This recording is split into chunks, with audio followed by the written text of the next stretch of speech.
Hello mga loves! Gagawa pa tayo ngayon ng palitaw sa linga.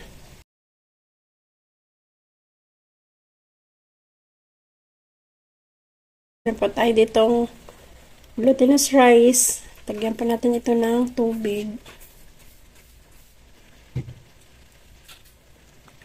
At haluin hanggang sa makuha po natin ang kanyang tamang consistency. Haluin sa maging makuha natin ang kanyang tamang consistency.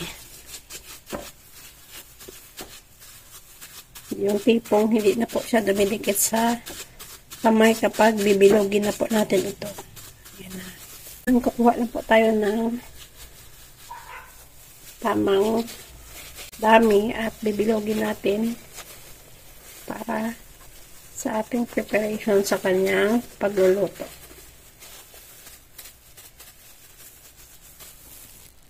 Gawin lang ito hanggang sa maubos ang lahat ng ating minasa.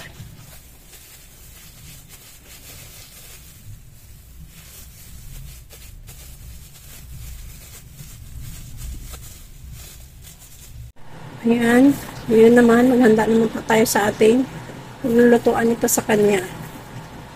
Ready na po. Ngayon, papakulo na po tayo ng tubig. Ayan, nagpakulo na po tayo ng tubig. Bago po natin ito ilagay, kailangan kumukulo po yung tubig na paglalagyan natin sa kanya. Ayan, pag kumukulo na po yung tubig, pwede na natin ito iluto.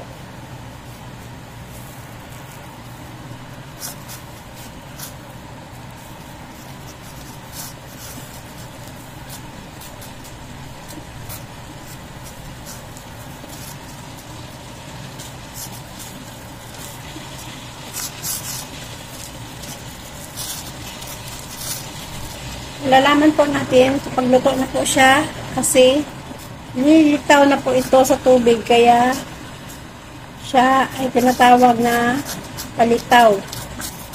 Kasi lumilitaw po siya sa tubig kapag luto na po siya.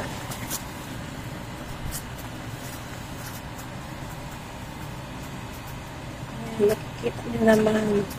Unti-unti na po silang lumilitaw sa tubig kasi luto na po yung mga lumilitaw sa tubig kaya dahan-dahan na po natin itong tanggalin.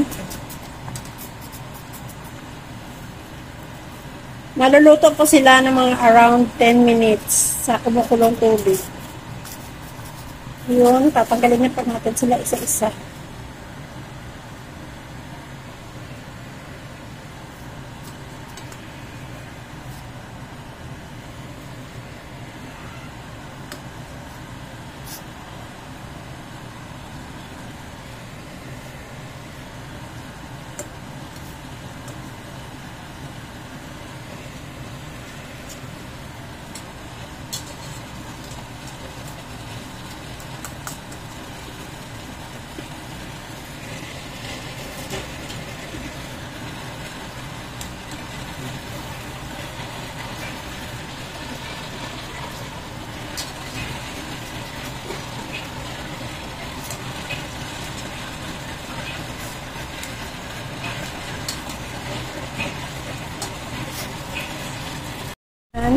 Ngayon, gagawa naman po tayo sa kanyang toppings.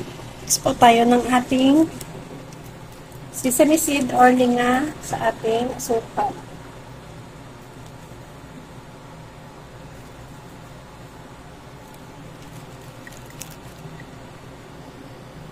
Haluin. Hindi po sa inyo kung anong asukal po yung gagamitin nyo. Pero ako, sugar po yung ginamit ko kasi ito na po yung available dito sa bahay. Pwede din po kayo nitong gumamit ng refined sugar. Haluin na natin ito sa ating grated coconut. Una po natin itong haluin sa ating grated coconut. And the next is yung sa ating asukal na may sesame.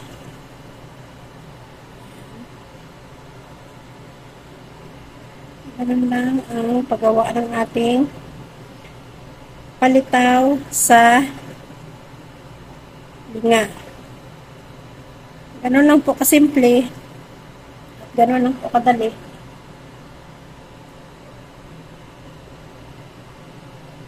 Gawin lang hanggang sa maubos po natin itong malagyan lahat.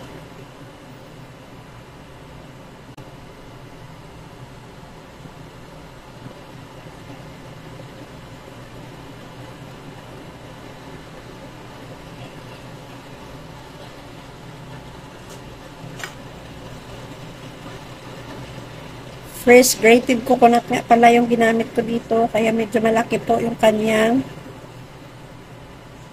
pagkakakat sa yun.